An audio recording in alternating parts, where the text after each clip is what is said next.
கீழடி விஷயத்துல ரொம்பவே காட்டமா பாஜக இந்த வரலாற்று பெருமையை ஒப்புக்கொள்வதிலே ஒன்றிய அரசாங்கத்திற்கு ஏன் கசக்கிறது என்கிற ஒரு கோபம் இருக்குல்ல, அது ராமதாசிடம் இருக்கிறது.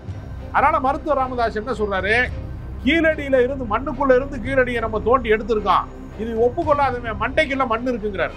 அப்ப அது யார சொல்றாருன்னா, பாஜக மண்டைக்குள்ள மண்ணு தாண்டா இருக்கு, மூளை கிடையாது அவனுக்குலாம், அவங்க எல்லாம் மூளை வளர்ச்சி இல்லாதவங்க. கீழடி தொடர்பாக தமிழிசை அவர்கள் தான் வந்து தொடர்ச்சியா பாஜக குரலா ஒழிச்சிட்டு இருக்காரு இல்லையா? அது வட மாநிலத்திலே இருக்கிறவர்கள், அமித்ஷா போன்றவர்கள், மோடி போன்றவர்கள், அது யோகி போன்றவர்கள், இவர்களுக்கு வந்து கீழடியினுடைய பண்பாடு தெரியாமல் இருந்தால் பரவாயில்லை.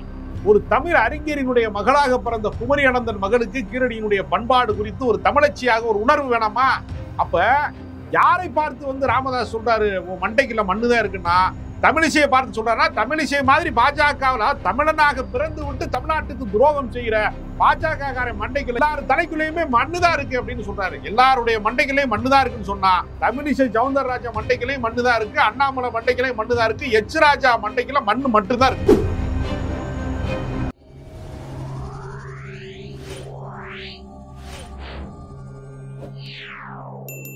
அரசியல் களம் நேயர்களுக்கு வணக்கம். இன்றைக்கு நம்மோட நேர்காணலுக்காக அரசியல் விமர்சகர் ராஜகம்பீரன் அவர்கள் நம்மோடு நின்றுக்கிறார். அவரோடு பேசலாம். வணக்கம் சார். வணக்கம். பாமக ராமதாஸ் மற்றும் அன்புமணி மோதல் வந்து கிட்டத்தட்ட ஒரு மாதத்துக்கு மேல நீடிச்சிட்டு இருக்குது.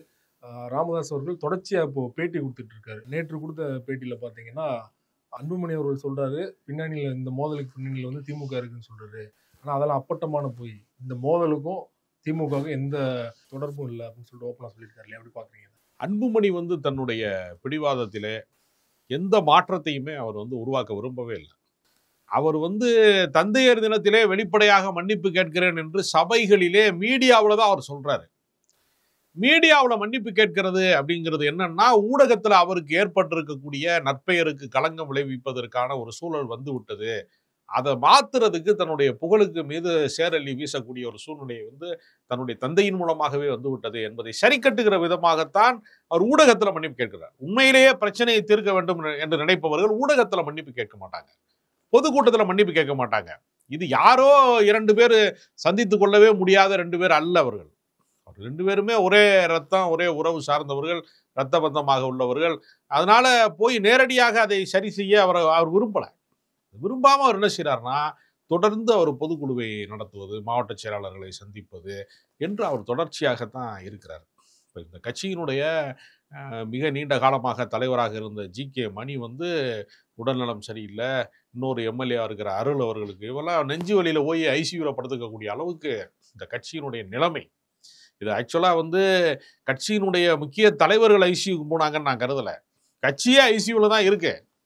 அதை ஜெனரல் வார்டுக்கு மாத்துறது யாருங்கிற போட்டி நடக்கிறது. இந்த போட்டியில மருத்துவர் ராமதாஸ் வந்து மிக தெளிவா சொல்லிட்டார், அவருக்கு தலைமை பண்பு இல்லை. ஒரு தற்காலிகமான கோபமாக அது அவர் இல்லை, அவர் வந்து தெளிவா ரொம்ப யோசிச்சு தான் அந்த முடிவு எடுத்திருக்கிறது. ஏன்னா ஒரு இயக்கத்தை, ஒரு கட்சியை வந்து வழிநடத்துவது யார் வேண்டுமானாலும் வந்து தலைவராக வந்து விடலாம். நிறுவனர் ஆவது என்பது வேறு. இப்ப விசிகா மாதிரி ஒரு கட்சி இருக்குன்னா, திருமாவளவன் வந்து அவர் தான் நிறுவனர் அந்த கட்சிக்கு. தொடக்க புள்ளியில இருந்து, நான் கல்லூரியில் படிக்கிற காலத்துல திருமாவளவனுக்கு வந்து அமைப்பே இல்லை. அவர் வந்து இதுல வந்து காவல்துறையில பணிபுரிகிறார், தடயவியல் நிபுணர், போரன்சிக்ல வந்து இன்ஸ்பெக்டரா இருக்காரு அவர். அப்ப DPI, Dalit panther of India அப்படின்னு டிபிஐ திருமாவளவன் பேசுகிறார் அப்படின்னு எல்லா டவுன் பஸ்லையும் ஒரு சின்ன பிட்டு ஒட்டியிருப்பாங்க. யாரு இந்த திருமாவளவன் அப்படின்னு திரும்பி பார்ப்பது மாதிரி. அவருடைய பேச்சு வந்து அனல் வீசக்கூடிய பேச்சா இருக்கும். தென் மாவட்டங்களில் போய் சாதி ஒழிப்பு பேசுவதுன்னு ஆளே விட மாட்டாங்க உயிரோடைய. அப்ப ஒருத்தர் உருவாவது என்பது எளிதானது அல்ல. உருவானதற்கு பின்பு, நிறுவனமயமானதற்கு பின்பு, அந்த கட்சியை வச்சு வசூல் வந்ததுக்கு பின்பு, அதிகாரம் வந்ததற்கு பின்பு, யாரு வேண்டுமானாலும் அந்த கட்டுச்சத்துக்குள்ள போய் ஒரு பெருச்சாலி மாதிரி ஒளிஞ்சுக்கலாம். யார் வேண்டுமானாலும் அந்த கட்சியை பயன்படுத்திக்கலாம். எம்ஜிஆர் அதிமுகவை உருவாக்கினார். அந்த அமைப்பை வந்து பின்னாளிலே அவருடைய மறைவுக்கு பின்பு ஜெயலலிதா பயன்படுத்தி கொண்டார். அப்ப ஒரு மாளிகையை எம்ஜிஆர் கட்டுகிறார், ஜெயலலிதா போய் குடி போறார். அது மாதிரிதான் ராமதாஸ் உருவாக்கிய இந்த மிகப்பெரிய ஒரு பாட்டாளி மக்கள் கட்சி என்கிற ஒரு மாபெரும் அரசியல் கட்சி. திமுக, அதிமுக என்கிற இரண்டு கட்சிகளுக்கு நடுவே ஒரு கட்சி முளைப்பது, ஒரு ஆலமரத்துக்கு அடியில வந்து ஒரு இது முளைக்காதுமாங்கல்ல, செடி கூட முளைக்காதுமாங்கல்ல, அது மாதிரி ஒரு பெரிய அடர்ந்த கானக மாதிரி வந்து ரெண்டு பெரிய கட்சிகள் வந்து தமிழ்நாட்டை வந்து மாறி மாறி ஆட்சி செய்கிற போது மூன்றாவது ஒரு சக்தி முளைப்பது என்பது சாதாரண விஷயம் கிடையாது. அந்த சமூகத்தினுடைய அது வந்து குருதியிலே குளித்து வந்த இயக்கம். அது சமூக நீதிக்காக 22 பேர் துப்பாக்கி சூட்டிலே தன்னுடைய மார்பை காட்டி உயிரிழப்புக்கு ஆளாகி ரத்தம் சிந்தி வளர்த்த இயக்கம் அது. அது வந்து எளிதாக வந்து ஒரு கார்ப்பரேட் கம்பெனி நடத்துறது மாதிரி அன்புமணி அதை நடத்தணும், நான் நினைச்சதெல்லாம் சாதிக்கணும் அப்படின்னு சொல்றப்ப அவருக்கு அதனுடைய வேதனையை வந்து அவர் வேறு வழி இல்லாமல் வந்து ஊடகத்திற்கு தெரிவிக்க வேண்டிய ஒரு நிலைமைக்கு வந்துட்டார். அவர் தொடர்ந்து இயங்குகிறார் என்பதற்கான ஒரு சாட்சியமாகத்தான் இந்த செய்தியாளர்களை தொடர்ந்து சந்திக்கிறார். இந்த பேட்டியிலே கூட பாத்தீங்கன்னா, அன்புமணி அவர்கள் நீங்க தான் அரசியலுக்குள்ள கொண்டு வந்தீங்க, உங்க மகன் தானே அவர் தலைவராக இருந்துட்டு போட்டோம் அப்படின்னு சொன்னா, 3 வருடமா அவர் தானே தலைவராக இருந்தாரு, என்ன பண்ணாரு, என்ன மதிப்பீடு போடுவீங்க அப்படின்னு கேட்டதுக்கு வந்து 10% தான் போடுவேன் 100க்கு அப்படின்னு சொல்றாருன்னா, ஒரு தலைவரா அன்புமணியோட செயல்பாடு அதிருப்தியின் வெளிப்பாடு தான் இந்த மோதலாம். 10% கூட அவர் சொல்லல, 5 விழுக்காடு, அதிகபட்சம் 10 அப்படின்னா அவர் பாஸ் ஆகலைன்னு தான் அர்த்தம். அவர் தேர்ச்சி பெறாதவர், அரசியலுக்கு அவர் அன்ஃபிட்டு, அவருக்கு எந்த விதமான தகுதி இல்லை, அவர் தெளிவாக சொல்லிட்டாரு. அதோடு என்ன சொன்னார்னா, முதல் கட்டமாக இந்த தேர்தல் முடிகிற வரைக்கும் 2026 தேர்தல் முடிகிற வரைக்கும் நான் தலைவராக இருப்பேன்னு முதல் கட்டமாக ஏற்கனவே நடந்த செய்தியாளர் சந்திப்பில் சொன்னார் மருத்துவர் ராமதாஸ். இப்போ என்ன சொல்றாருன்னா, என் உயிர் உள்ள வரை, என் கடைசி மூச்சு காற்று வந்து பிரிகிற வரை நான் தான் தலைவர் அப்படிங்கிறதுல தெளிவாக இருக்கார். அப்போ மாற்று கருத்துக்கு வந்து வேற இடமே இல்லை. இதனாலதான் அன்புமணி அவரை சந்திக்க மறுக்கிறார். அன்புமணி வந்து ஒரு பகிரங்க மன்னிப்பு போல அவர் பேசி கொண்டாலும் அதுவும் ஒரு டிராமா தான், ஒரு நாடகம் தான். இந்த கட்சியில நாடக காதல் நாங்கள் கடந்த காலங்களில், இப்போ நாடக அரசியலாக அது மாறிவிட்டது. அதனால அவர் பெயரளவுக்கு அதை பேசிக்கொண்டே இருக்கிறாரே தவிர, களத்திலே வந்து செயல் தலைவராக நான் வந்து ஐயாவினுடைய கட்டளையை ஏற்றுக்கொண்டேன் என்று சொல்லுகிற இடம் வந்து அன்புமணிகிட்ட எல்லாம் போயிடுச்சு. ஆனா இவர் தெளிவா இருக்கிறாரு, நான் 45 நிமிஷம் நீச்சல் அடிக்கிறேன், நான் வயதாகி விட்டேன் என்று நினைக்காத. கலைஞர் எப்படி வந்து கடைசி வரைக்கும் வந்து அவர் நினைவு தப்புகிற வரைக்கும் அவர் தலைவராக இருந்தாரோ, அவருடைய நினைவு தப்பியதற்கு பின்புதான் வந்து ஸ்டாலின் தலைவரானார். அதே நிலைதான் எனக்கு. நான் திமுகவினுடைய ஆதரவு நிலைப்பாடு என்பது கட்சி அரசியலுக்குள்ளேயும் நான் திமுகவை தான் பின்பற்றேன் என்கிற ஒரு கருத்தை அவர் வந்து வெளிப்படுத்தி அந்த பேட்டியிலே சொல்றாரு, நான் தான் வந்து துணை முதல்வர் ஆக்குங்க அப்படின்னு சொல்லிட்டு கலைஞர்கிட்ட கேட்டுக்கொண்டேன், அதுக்கப்புறம் தான் ஸ்டாலினை துணை முதல்வர் ஆக்குனார் சொல்லிட்டு அதை சேர்த்து தான் சொல்றாரு அந்த பேட்டியில். இல்லை, மூத்த அரசியல் ஆளுமைகளாக இருக்கிறவர்களுக்குள்ள அப்படி ஒரு இணக்கமான நட்பு தோழமையோடு கூடிய உரையாடல் என்பது சாத்தியம்தான். ஏன்னா கலைஞர் அவர்கள் தான் இவங்களுடைய சமூக நீதி போராட்டம் என்பது தொடக்க காலத்திலே எம்ஜிஆர் காலத்திலே நடந்தது, அது பேச்சுவார்த்தையெல்லாம் நடந்தது. ஆனால் அது நடைமுறையில் வெற்றி பெறலை. கலைஞர் காலத்திலே தான் அது நிறைவேறியது. எனவே கலைஞருக்கும் அவருக்குமான நட்பு என்பது அரசியல் காரணங்களுக்காக எதிரணிகள் இவர் இருந்திருக்கலாமே தவிர, இன்றைக்கு இந்திய அளவிலே ஒரு மூத்த அரசியல் ஆளுமையாக ராமதாஸ் அவர்கள் திகழ்கிறார். எனவே அவரை விடவும் மூத்த ஆளுமையாக திகழ்ந்த கலைஞர் அவரிடத்திலே அவர் நட்பு பாராட்டியது, அவர் கடந்த காலங்களிலே இது போன்ற உரையாடல்கள் நிகழ்ந்திருப்பது என்பதெல்லாம் ஒரு சரியான ஒரு கருத்தை தான் அவர் சொல்லியிருப்பார். இந்த மோதல் முடிவுக்கு வரலன்னா அன்புமணி தனி கட்சி கூட ஆரம்பிக்கலாமா, ஆரம்பிச்சா நீங்க என்ன பண்ணுவீங்க அப்படின்னு கேட்டதுக்கு சிரிச்சுக்கிட்டே ஆரம்பிக்கிட்டு வாழ்த்துக்கள் அப்படிங்கிற இதில் அவர் சொல்றாரு இல்லையா. அவர் ஆரம்பிக்க மாட்டார் என்கிற நம்பிக்கையில் அவர் சொல்றார். ஏன்னா கட்சியினுடைய பொக்கிஷம், கட்சியினுடைய அறக்கட்டளை, கட்சியினுடைய சொத்துக்கள். ஏன்னா உங்களுக்கு நம்ம பல அரசியல் கட்சிகள், தேர்தல் அரசியலிலே வெற்றி பெறாத பல அரசியல் கட்சிகள், இப்போ மதிமுக போன்ற அரசியல் கட்சியிலேயே அவர்களுடைய மதிமுகவினுடைய கட்சி சொத்துக்களே ஒரு 5000 கோடிக்கு இருக்கும் அப்படின்னு கட்சியினுடைய மிக முக்கியமான பிரமுகர் என்பவர் என்னிடத்துல சொன்னார். அப்போ அதுக்காகத்தான் கட்சிக்கு எந்த விதத்திலையும் சம்பந்தமே இல்லாமல் இருக்கக்கூடிய துரை வைகோவை வெளிநாட்டில் வந்து வேற வேற வேலைகள் பார்த்து கொண்டு பிஸ்னஸ் பண்ணிக்கிட்டு எல்லாத்துலேயுமே ஃபெயிலியராக இருந்த துரை வைகோவை கொண்டு வந்து எதற்காக கட்சிகளில் கொண்டு வந்து தலைமை நிலைய செயலாளர்லாம் கொண்டு உள்ள நினைக்கிறாங்கன்னா, அந்த பொக்கிஷங்கள் வேறு யாருக்கும் போய்விடக்கூடாது என்பது அதுதான் அதில் முக்கியமானது. அதனால அறக்கட்டளையின் சொத்துக்கள் ஆயிரக்கணக்கில் கோடிக்கணக்கில் இருக்கிற போது, 1000 கோடிகளுக்கு இருக்கிற போது அன்புமணி எங்கேயோ போய் தனியாக கட்சி நடத்துவார்? ஒவ்வொரு ஊரா போனா கட்சி நடத்துறது எவ்வளவு சிரமங்கிறது. ஏன்னா ஜெயலலிதா அவர்களோடு முரண்பட்டதற்கு பின்பு திருநாவுக்கரசர் தனியாக ஒரு கட்சி நடத்தினார். தமிழ்நாடு முழுக்க வளம் வந்தாரு. பெட்ரோல் காசுக்கு கூட அது பிரயோஜனம் இல்லை. தற்காலிகமாக போற இடங்கள்ல என்ன செய்வாங்க, திருநாவுக்கரசர் வந்துட்டாருன்னு சால்வையை போடுவாங்க, வணக்கம் சொல்லுவாங்க, எங்க வீட்டுக்கு சாப்பிட வாங்கன்னு கூப்பிடுவாங்க கட்சி அதிமுக தொண்டர்கள், அவ்வளவுதான் செய்வாங்க. கட்சி நிறுவனமாக மாறுவது என்பது நடைமுறைக்கு சாத்தியம் இல்லை. ராஜா கண்ணப்பன் அவர் தனியாக ஒரு கட்சி நடத்தினார், தொடர்ந்து நடத்த முடியல. ப. சிதம்பரம் இந்தியாவுக்கே நிதியமைச்சராக இருந்த ஒரு பெரிய வரலாற்று பெருமைக்குரியவர், அவர் தனியாக கட்சி நடத்தினாரு, அவரால் கட்சி நடத்த முடியல. இன்னும் பல பேர் இப்படி இந்த வரிசையை நம்ம அடுக்கிக் கொண்டே போகலாம். தனியாக கட்சி நடத்த வேண்டும் என்று கிளம்பியவர்கள் பல பேர் தங்கள் கை காசை இழந்து, நேரத்தை இழந்து, வயதை இழந்து, காலத்தை இழந்து, எதுக்குமே ஆகாம கட்சியை கொண்டு போய் வேற வழியே இல்லாம, இப்ப சமீபத்திய உதாரணம் சரத்குமார் கட்சி நடத்த முடியாம பாஜகவில் கொண்டே கமலாலயத்தில் கொண்டு போய் நள்ளிரவு கனவு வந்துச்சு, எனக்கு திடீர்னு யோசனை வந்துச்சுன்னு சொல்லி கட்சியை கொண்டே கமலாலயத்தில் விட்டு வந்துட்டார். ஏன்னா தொடர்ந்து அடமானம் வைக்க முடியல. ஒரு விளம்பரம் அடிக்கடி வரும், ஏன் உங்கள் நகையை அடிக்கடி அடமானம் வைக்கிறீங்க, நீங்கள் விற்கலாமே, அதுக்கு ஒரு நல்ல நிறுவனம் இருக்குன்னு ஒரு விளம்பரம் வரும். அது ராதிகாவே நடிச்சிருப்பாங்க. அந்த யோசனையை ராதிகாவே சொன்னதாக ஒரு தகவல் இருக்குது. அந்த விளம்பரத்தின் அடிப்படையில் அவர் கமலாலயத்தில் கொண்டு கட்சியை வித்துட்டு வந்துட்டார். இனிமேல் அடமானம் வைக்க வேண்டிய அவசியம் நமக்கு கிடையாது, நான் இன்னும் 400 வருஷம் வாழ்வேன். அந்த 400வது வயசுல தான் அவர் முதலமைச்சராகவும் ஆகப்படுறார். அதனால கட்சி நடத்துவது என்பது நடைமுறையில் அவ்வளவு எளிதானதல்ல, சாத்தியமானது அல்ல. பல பேர் அதில் வந்து போனியாகாமல் போயிட்டாங்க. குறிப்பா திருமாவளவன் அவர்களுக்கும் நன்றி சொல்றாரு. அன்புமணி ராமதாஸ் மோதலால வந்து ஒரு தந்தையை வந்து கலங்கி விடக்கூடாது, இன்னும் அன்புமணிக்கு வந்து நான் ஒரு அட்வைஸ் மாதிரி சொல்றேன்னு சொல்லிட்டு திருமாவளவன் அவர்கள் ஒரு நேர்காணல சொல்லியிருக்காரு. அதை சொன்ன உடனே நன்றி சொல்லிட்டு இன்னைக்கு வந்து நான் மாலை போடுற பல அம்பேத்கர் சிலையை வந்து ராமதாஸ் அவர்கள்லாம் திறந்து வச்சாரு அப்படின்னு நினைவு கொண்டதாகவும் சொல்றாரு இல்லையா? ஸோ இந்த நட்பு வெளியில மோதலா இருந்தாலும் அவங்களுக்குள்ள ஒரு இணக்கமான ஒரு சூழல் தான் இருக்குதா? இல்லை, அதாவது திருமாவளவன் அவர்கள் வந்து மதுரையிலே அரசியல் செய்து கொண்டிருந்த காலகட்டத்தில் ரொம்ப ஆற்றல் மிக்க, எழுச்சி மிக்க பேச்சாற்றலோடு இருக்கிறார், அறிவாற்றலோடு இருக்கிறார், தீவிர செயல்பாட்டாளராக இருக்கிறார் என்று அவரை வட மாவட்டங்களுக்கு அறிமுகம் செய்ததே மருத்துவர் ராமதாஸ் தான். பல பேருக்கு தெரியாது. திருமாவளவன் அவர்களை வந்து வளர்த்து விட்டதுல மருத்துவர் ராமதாஸுக்கு ஒரு பெரிய பங்கு இருக்கிறது. அவருடைய அசுர உழைப்பு ஒரு பக்கம் இருந்தாலும் வட மாவட்டங்களிலே வந்து பல்வேறு கூட்டங்களிலே அவரை மேடையேற்றி அவரை அழகு பார்த்திருக்கிறார். ஆனால் என்ன சிக்கல் இருக்குன்னா, சமூக ரீதியாக தங்களை வந்து சத்திரியர்கள் என்று சொல்லிக் கொள்கிறவர்கள், ஒரு போர் ஜாதியாக தங்களை கருதி, ஒரு போர் சமூகமாக தங்களை கருதி கொள்ளுகிறவர்கள் பட்டியலின மக்களை அடிமையாக நடத்த வேண்டும் என்று நினைக்கிற போது, அதிலும் குறிப்பாக தனிப்பட்ட முறையில் யாராவது காதல் திருமணம் செய்தாலோ, வேறு சில தகராறுகள் வந்தாலோ அவர்களுடைய வந்து குடியிருப்புகளை கொளுத்துவது, வன்முறையை தூண்டுவது என்பது மாதிரி ஒரு விஷயம் வருகிற போது சமூகத்தினுடைய அநீதிகளை எதிர்க்க முடியாத ஒரு இடம் வருகிறது. சாதி வாக்கு வங்கியை காப்பாற்ற வேண்டும் என்பதற்காக 2 பேரும் சேர்ந்திருந்தா அரசியல் ஒர்க் அவுட் ஆகாது. மருத்துவர் ராமதாசும் திருமாவளவனும் ஒரே அணியில் இருந்தார்கள். விசிகாவின் கொடியும் பாமகவினுடைய கொடியும் ஒன்றாக பறக்கிறது என்று மேடைகள்லாம் அவங்க பேசுனாங்க. தமிழ் தேசிய அரசியல், ஈழ அரசியல் பேசுகிற போதெல்லாம் 2 பேரும் ஒரே கருத்துல தான் இருந்தாங்க. அதை அந்த சமூக மக்கள் விரும்பல. அதாவது தலைவர்களினுடைய பக்குவ நிலையை, தலைவர்களினுடைய மெச்சூரிட்டியை தொண்டர்கள் பெறுவார்களாங்கிற ஒரு கேள்வி இருக்கிறது. தொண்டர்கள் வந்து நலம் விசாரித்துக் கொள்ள, இப்போ வந்து திருமாவளவன் அவர்களும் வைகை செல்வன் அவர்களும் சந்தித்துக் கொள்றாங்க. இது ஜெயலலிதா காலத்தில் சாத்தியமா?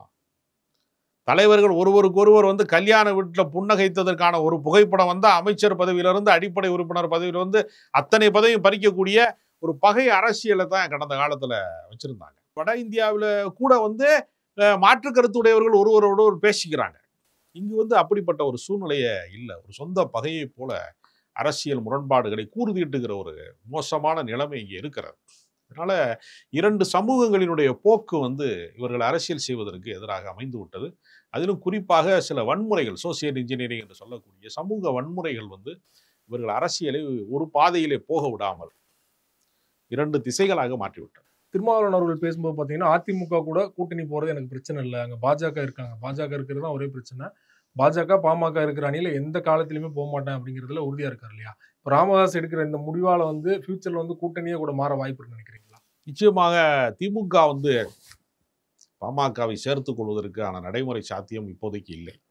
ஒருவேளை திமுக கூட்டணியிலே அவர் இடம்பெற வேண்டும் என்று 2ஆம் கட்ட தலைவர்களிலே சில பேர் ஆலோசனை சொல்லி அவரை திசை மாற்றி அந்த பக்கம் அழைத்து வந்தால் விசிக வெளியேறிவிடும். அப்படி விசிக வெளியேறினால் விசிக போன்ற இன்னும் வேறு சில கட்சிகள் நம்மோடு கூட்டணிக்கு வருவார்கள் என்று சொன்னால் அதிமுக பாஜகவை கரண்டி. அதுக்கு பாஜக விடணும் இல்லையா அதிமுகவா? பாஜக இப்போதைக்கு வந்து மிரட்டி வைத்திருக்கலாம். நிரந்தரமாக அதிமுகவை வந்து அவர்கள் அடிமையாக நடத்திவிட முடியாது. அப்படி அணி மாறக்கூடிய ஒரு சூழ்நிலை வருகிற போது தமிழ்நாட்டு அரசியலிலே மருத்துவர் ராமதாஸை வந்து ஒருவேளை திமுக வந்து ஏற்புடையவராக கருதினால், இதுவரைக்கும் அப்படி கருதலை, அதற்கான சாத்தியங்களும் கண்ணு கட்டிய தூரம் வரைக்கும் இல்லை. அப்படி யாராவது ஆலோசனை சொல்லி இடமாற்றினால் தமிழ்நாட்டினுடைய அரசியல் என்பது ஒரு திசை மாறிவிடும். எனவே திருமாவளவன் அவர்கள் வந்து தொடர்ந்து திமுகவில் நீடிப்பதுதான் அந்த கூட்டணிக்கு நல்லது. பாமக வந்து உள்ளே வந்து விட்டால் நிச்சயமாக விசிக வெளியேறிவிடும். விசிக வெளியேறுகிற போது அவர்கள் தனித்து போகாமல் இந்திய கம்யூனிஸ்ட் கட்சி, மார்க்சிய கம்யூனிஸ்ட் கட்சி, தமிழக வாழ்வுரிமை கட்சி மாதிரியான சில அமைப்புகளையும் திரட்டி கொண்டு ஒரு கூட்டணி அமைப்பதற்கு முயற்சி செய்தால் அந்த கூட்டணியை நம்பி பாஜகவை அதிமுக கலட்டி விட்டுரும். தங்களுக்கான கூட்டணி அமையவில்லை என்கிற அடிப்படையிலே தான் அவர்கள் பாஜகவோடு சரணடைந்திருக்கிறார்கள். எனவே தமிழ்நாட்டினுடைய அரசியல் திசை மாறுவது என்பது மருத்துவர் ராமதாஸினுடைய இந்த காலகட்டத்தில் அவர் எடுக்கிற முடிவையும் அதை திமுக ஏற்கிறதா இல்லையா என்பதிலே தான் இந்த முடிவு இருக்கிறது. அன்புமணிக்கும் ராமதாஸுக்கும் மோதல் இருந்தாலுமே கிட்டத்தட்ட 99% நிர்வாகிகள் பார்த்தீங்கன்னா அன்புமணி பக்கம் தான் இருக்காங்க. ஆனால் ராமதாஸ் அவர்கள் தொடர்ச்சியாக எல்லா பேட்டிலையும் சரி ரொம்ப அன்புமணியை வந்து பாட்டுப்பாடி கலாய்க்கிறாரு, சௌமியா அன்புமணியை கலாய்க்கிறாரு, மாமா நான் ஏமா அப்படின்னு தொடர்ச்சியாக அந்த மாதிரி நிகழ்வுகள்லாம் நடக்கும்போது எப்படியாவது அன்புமணி பேரை டேமேஜ் பண்ணணும் அப்படிங்கிறத ஒரே நோக்கமாக இருந்தார் ராமதாஸ் அவர்களுக்கு. இல்லை, தான் உருவாக்கிய பிம்பம் பொய்யானது, தனக்கு எதிராக திரும்பி விட்டது, எனவே அவரை விட்டு வைக்கக்கூடாது என்பதில் ராமதாஸ் தெளிவாக இருக்கிறார். எனவே அன்புமணியை வந்து தான் உயிருள்ள வரைக்கும் அவர் மன்னிப்பதற்கோ ஏற்றுக்கொள்வதற்கோ தயாராக இல்லை. அதைத்தான் அவர் மறைமுகமாக அப்படி பேசி கொண்டிருக்கிறார். இது தீர்ந்து விடும், இந்த பிரச்சனை வந்து நெடுநாள் நீடிக்காது, இது அப்பனுக்கு மகனுக்குமான சண்டை, நீரடித்து நீர் விலகாது, இது நிரந்தர பகையாக மாறாது என்றெல்லாம் கட்சிக்காரர்களே சொன்னார்கள். ஆனால் அப்படிப்பட்ட சமரசத்திற்கு சாத்தியமே இல்லை. ஏன்னா அன்புமணி இறங்கி வர தயாராக இல்லை. இறங்கி வந்தால் இந்த பிரச்சனை எப்போதே தீர்ந்திருக்கும். இவர் தொடர்ந்து நேர்காணல் கொடுப்பதற்கோ, இவர் மாற்று கருத்தை முன்வைப்பதற்கோ, இந்த பாட்டு பாடுவதற்கோ வேலையே இருந்திருக்காரு. எனவே இந்த பிரச்சனை தீர்வது என்பது அன்புமணியின் கையில் இருக்கிறது. அன்புமணி இந்த பிரச்சனையை தீர்க்க விரும்பவில்லை. எனவே தேர்தல் அரசியலிலே வன்னியர் வாக்கு வங்கி என்பது முழுக்க முழுக்க ராமதாஸினுடைய முகத்திற்காகத்தான் நடக்குமே தவிர, கட்சியினுடைய நிர்வாகம் அவரிடம் இருக்கலாம், கட்டமைப்பு அவரிடம் இருக்கலாம், சமுதாயம் அவர் பக்கம் நிற்குமா? வன்னியர்களுடைய வாக்கு வங்கி வந்து ராமதாஸ் பக்கம் நிற்குமா, அன்புமணி பக்கம் நிற்குமா என்று கேட்டார். கட்சிக்காரர்கள் வேண்டுமானால் அன்புமணி பக்கம் நிற்கலாம். வன்னிய சமூகத்தின் வாக்காளர்கள் ராமதாஸ் பக்கம் தான் நிற்பார்கள். எனவே ராமதாஸ் தன்னுடைய வலிமையை நிரூபிப்பதற்கு தான் இந்த முயற்சியை கையில் எடுக்கிறாரு. அதனால இது ஒன்று சேர வாய்ப்பில்லை. ராமதாஸ் பக்கம் நின்றாலும் வெளிப்படையாக அவர் ஆரம்பித்த கட்சிக்கு எதிராகவே ஓட்டு போடாதீங்கன்னு சொல்ல முடியுமா ராமதாஸால? இல்ல, கட்சியை வந்து அவர் தான் நிறுவனர் தான் பொதுக்குழுவை கூட்ட முடியும். அதற்கான அதிகாரம் அவரிடம் தான் இருக்கிறது. கட்சியினுடைய அமைப்பு இது அப்படிதான் சொல்லுகிறது. யாருமே வரலையே. அதனால இல்ல, அவர் மீண்டும் வந்து முயற்சி செஞ்சுட்டு இருக்காரு. நிச்சயமாக முழுமையாக வந்து கட்சியை வந்து கைப்பற்றுவதற்கு ராமதாஸ் தீவிரமான சட்டப்பூர்வமான நடவடிக்கை எடுத்துட்டாருன்னா இயல்பாக அவங்க கட்சியிலே ஆயிரும். எனவே ஓபிஎஸோட நிலைமையை தான் அன்புமணி விரைவில் அடைவார். கீழடி விஷயத்துல ரொம்பவே காட்டமா பாஜக எதிராக சொல்லியிருந்தார் இல்லையா, எப்படி பாக்குறீங்க? மருத்துவர் ராமதாஸ் அவர்கள் கடந்த கால வரலாற்று தவறுகளை எல்லாம் சரி செய்வதற்கான ஒரு வாய்ப்பை தேடுகிறார். அதனால்தான் வந்து வேல்முருகனுடைய உடன் பிறந்த சகோதரராக இருக்கக்கூடியவரை சந்தித்தார்.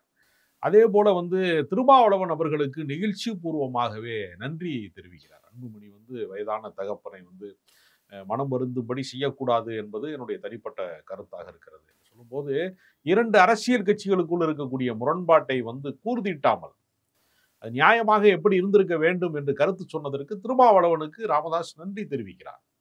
எனவே கடந்த காலத்தில் இருக்கக்கூடிய முரண்பாடான போக்குகளிலே இருந்து விலகி வேறொரு கனிந்த மனநிலையிலே அவர் இருக்கிறார். கீழடி குறித்து வருகிற போது கீழடியிலே வந்து எப்படி அது மண்ணுக்குள்ளே தான் இருந்தது, அதை அந்த கலாச்சாரத்தை அந்த அகழ்வாய்வை வெளியிடுவதற்கு மத்திய அரசாங்கம் தடையாக இருக்கிறது.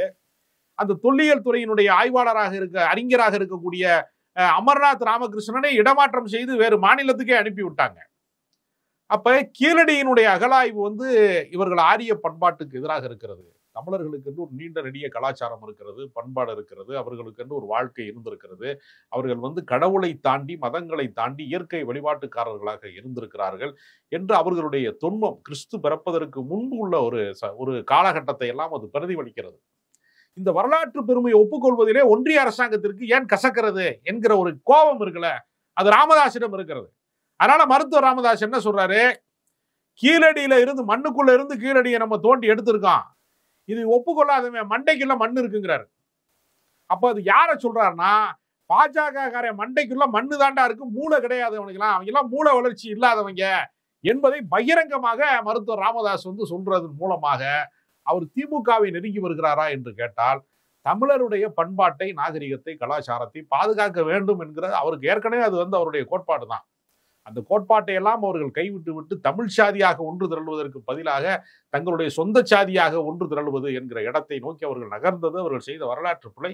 அந்த வரலாற்று பிழையை திருத்தி கொண்டு ஒருவேளை அவர் திமுகவை நெருங்கினாலும் அது வந்து சரியான பாதையாகத்தான் அது இருக்க முடியும் என்கிற கருத்து தான் இப்பொழுது அரசியல் உலகத்திலே பரபரப்பாக பேசப்படுகிறது. இப்போ பாஜக காரங்க தலையில மண்ணுதான் இருக்கு ராமதாஸ் சொல்றாருன்னா, கடந்த ஒரு வார காலமா அந்த சர்ச்சை வெடிச்சதுக்கு அப்புறம் பாத்தீங்கன்னா கீழடி தொடர்பாக தமிழிசை அவர்கள் தான் வந்து தொடர்ச்சியா பாஜகவின் குரலா ஒழிச்சிட்டு இருக்காரு இல்லையா? அது வட மாநிலத்திலே இருக்கிறவர்கள், அமித்ஷா போன்றவர்கள், மோடி போன்றவர்கள், அது யோகி போன்றவர்கள், இவர்களுக்கு வந்து கீழடியினுடைய பண்பாடு தெரியாமல் இருந்தால் பரவாயில்லை. ஒரு தமிழ் அறிஞரினுடைய மகளாக பிறந்த குமரி அனந்தன் மகளுக்கு கீழடியினுடைய பண்பாடு குறித்து ஒரு தமிழச்சியாக ஒரு உணர்வு வேணாமா? அப்ப யாரை பார்த்து வந்து ராமதாஸ் சொல்றாரு உன் மண்டைக்குள்ள மண்ணுதான் இருக்குன்னா, தமிழிசையை பார்த்து சொல்றாருன்னா, தமிழிசை மாதிரி பாஜகவில் தமிழனாக பிறந்து விட்டு தமிழ்நாட்டுக்கு துரோகம் செய்கிற பாஜக காரன் மண்டைக்குள்ள எல்லாரும் தலைக்குள்ளேயுமே மண்ணுதான் இருக்கு அப்படின்னு சொல்றாரு. எல்லாருடைய மண்டைக்குள்ளேயும் மண்ணுதான் இருக்குன்னு சொன்னா, தமிழிசை சவுந்தரராஜா மண்டைக்குள்ளேயும் மண்ணுதான் இருக்கு, அண்ணாமலை மண்டைக்குள்ளேயும் மண்ணுதான் இருக்கு, எச் ராஜா மண்டைக்குள்ள மண்ணு மட்டும்தான் இருக்கு. பாமக தொடர்பாக பல்வேறு விஷயங்கள் என்னோட பகிர்ந்து கொண்டீங்க. மிக்க நன்றி.